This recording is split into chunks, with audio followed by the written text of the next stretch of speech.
Hey Bullets YouTube channel. Hurry up, now tell us why you're here. Alex Bloman becomes a Chevrolet Motorsports backup racer. And Alex Food becomes a backup racer for any team. And also, Alloy Wilson becomes Cal Williams crew chief going forward. And Lightning McQueen couldn't make it on time for qualifying because of an interview. And then his older brother, Joel McQueen, would take part in qualifying for Lightning McQueen, Brick Yardley, Kajmo Mikno, and Chris Rovertire. How does one car complete qualifying 4 times? And then, the CEO of Corrosion Seal, Joel McQueen's sponsor, said this. Good choice, CEO. And then Tony Gassworth would say this, giving praise to Joel McQueen. And then, Nick Charger tried to coach Dino Zoomer after he already failed to qualify. Dino, I wouldn't trust Nick Charger to help you qualify. Now into the starting grid, where Martin Carrix Jr. will start at pole position with Cal Weathers, who's outside. Row 2 has Bobby Swift and Chip Gearings, who put together his fastest qualifying lap on this track. Row 3 has Lightning McQueen, who needed his older brother to qualify for him, and Jack DePost, who's outside. Row 4 has Carl Clutchin, who also did very well in qualifying, and Kevin Carvick, who's outside. Row 5 has Speedy Comet, and last week's winner, Phil Tankson, starting to his outside. Row 6 has Paul Racedraft, who did really well in qualifying, and Jamarcus Kakart, who's outside. Row 7 has James Garrison and Jimmy Cables, who started 14th last week. Row 8 has TG Castlenut and Rex Revler, who needed his backup tires to qualify. Row 9 has Sebastian Silva and Maury Clutchburn to his outside. And in row 10, we've got Matthew Overdrive and Ralph Carlo to his outside. Row 11 has Tony Gassworth recovering from last week's injury, and Todd Marcus starting to his outside. Row 12 has Billy Carjoy, who did well in practice, and Kyle Carson to his outside. Row 13 has Dale Earnhardt Jr. and Bobby Rotesta. Nobody would have expected that they'd be starting in the same row. Row 14 has the jumper Doug Throttleman and Brick Yardley! What are you doing all the way back here? Row 15 has Ernie Gearson. Hopefully he doesn't crash or get too tired. And Brian Sparks, who's outside. Row 16 has Bruce Miller and Paunchy Wipeout. I wonder how they'll do this race. Row 17 has Reb Meeker and Cal Williams. Both have high expectations for this race. Row 18 has Rev Rodages and Ricky Axel, who has 1 win this season, surprisingly. And Row 19 has Arthur Carstro and Tommy Highbanks. I wonder how they'll do this race. And Row 20 has 2 cars making their first start this season, Bill Gears and Mark Burnsley. Row 21 has another 2 cars making their first start this season, Aston Renault and Kajmo Mikno. And starting in 43rd is a car that started last week's race, Pitbull Speed Racer, who beat these 9 cars, among many others, to qualify for this race. Now to the race. Martin Carrix Jr. would lead the first 78 laps! How does any car lead for the first 78 laps of the race? Even through all of the pit cycles. How? While Martin Carrix Jr. was in the lead, Lightning McQueen would almost pass Martin Carrix Jr. on laps 55 and 76. And then Lightning McQueen would take the lead for the first time this race on lap 78. But then on lap 79, Martin Carrix Jr. would retake the lead and lead for 86 more laps! How does any car lead for this many laps? As of lap 165, Martin Carrix Jr. has led 163 laps! Meanwhile, Lightning McQueen would almost pass Martin Carrix Jr. on laps 85, 95, 96, 102, 123, and 130. And then Cal Weathers would almost take the lead on lap 142. Lightning McQueen would retake the lead on lap 165, and then he'd lose the lead to Rex Revler, who would lead the field into lap 166. But then later that lap, Martin Carrix Jr. would retake the lead and lead for 132 laps! How does any car lead for 132 laps in a row? And that's in addition to the 163 laps that he's already led.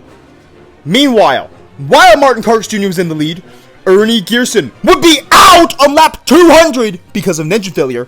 And then Cal Weathers would almost pass Martin Carx Jr. on lap 207. And Lightning McQueen would almost pass Martin Carx Jr. on lap 238. And then Speedy Comet wasn't speedy enough because he only almost passed Martin Carx Jr. on lap 239. And then on lap 283, Rev Rodages would be out because of an engine failure. And then Cal Weathers would take the lead on lap 298 and lead for 2 laps before Paul Racedraft would take the lead off of pit cycles, leading the field to lap 300. And then Lightning McQueen would take the lead briefly on lap 300. 10 yards later, Martin Carx Jr. would be back in the lead and lead for 43 laps. Not super long this time. And then Lightning McQueen would retake the lead on lap 343 and lead for 3 more laps before Martin Carx Jr. would retake the lead and lead for the final 54 laps! How does any car lead this many laps? In total, Martin Carx Jr. led 392 out of 400 laps! How does any car lead for this many laps in one race? Meanwhile, Lightning McQueen would almost pass Martin Carx Jr. on lap 353, and then Rex Revler would be out on lap 392 because of a cut tire. And then Jimmy Cables would almost pass Martin Carx Jr. on lap 397. But then, oh no! Jimmy Cables ran out of fuel. And, of course, Martin Carx Jr. would go on to win the 2016 Mood Springs 400, where he led 392 out of 400 laps. Lightning McQueen would finish second this race, the only other car who took the lead more than once this race.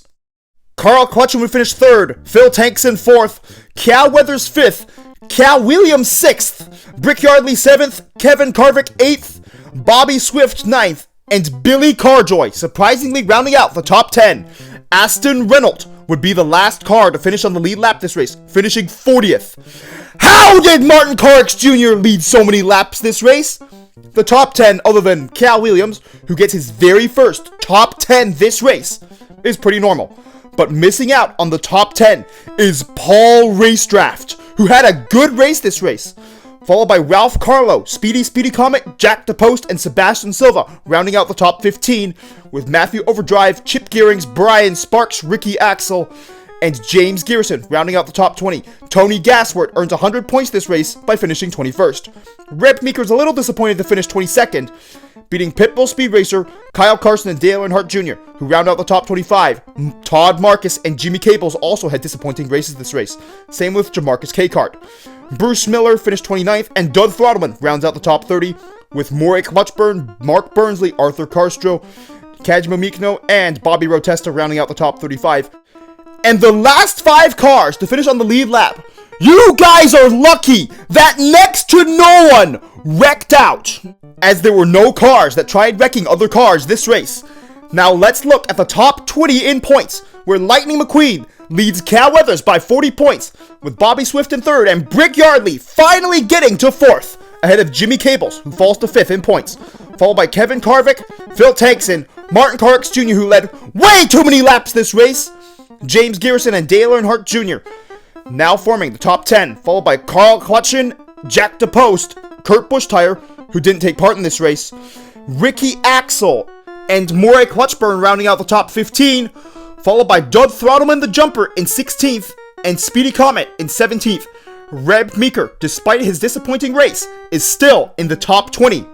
And we've got TG Castlenut and Kyle Carson rounding out the top 20, with Jamarcus Cakart 31 points behind the top 20.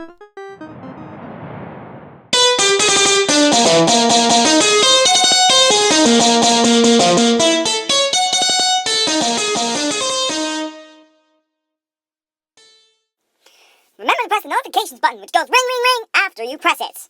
And lightning strikes back, and that's as if you subscribed, of course. And thank you for watching this entire video. There were no cars trying to wreck other cars this race. That's really good. But don't forget that Martin Carx Jr. led for 392 laps this race. And also, only 4 other cars took the lead this race. The last time that less than 5 cars took the lead in a Piston Cup race was the 2005 tiebreaker race in Los Angeles. And even then, there were only 3 cars in that race. And it also wasn't an official points-paying race. It was only used to break a tie. But this is a normal points-paying Piston Cup race in the middle of the season. And only 5 cars managed to take the lead. Weirdly, Rex Revler and Paul Racedraft were 2 of them. And this is the first race in a long time where Bobby Swift didn't take the lead once during a race. Compare this with last season, where Lightning McQueen, Cal Weathers, and Bobby Swift all took the lead at least once in all 36 races. But the Piston Cup still has 24 more races to go. The next race of the 2016 Piston Cup season, the 13th race, the video covering that race, will be coming out soon enough. Unfortunately, the 2022 Russian invasion of Ukraine is still going on. The Ukrainian people just want to live in peace and have freedom, but this common dream was ruined by the tyrant and bully Vladimir Putin. Currently, Vladimir Putin's tyranny rules around 1/5 of Ukraine's land, including Crimea, the Donbass, and parts of the Kharkiv, Zaporizhia, and Kherson Oblasts. But the tyrant and bully Vladimir Putin doesn't have everything going his way, as Ukraine controls parts of Russia's Kursk Oblast, and even needs North Korea's help to try to save them. But despite this news, every day it gets harder for Ukraine to win the war because of dwindling supplies. We here at the K.A. Bullets Piston Cup YouTube channel stand with Ukraine in their struggle against Vladimir Putin's tyranny. Slava Ukraini! Heroyam slava! Nechai Shvetsya daruється, Ukraini перемога! Glory to Ukraine! Glory to the heroes! May Ukraine be granted victory very soon.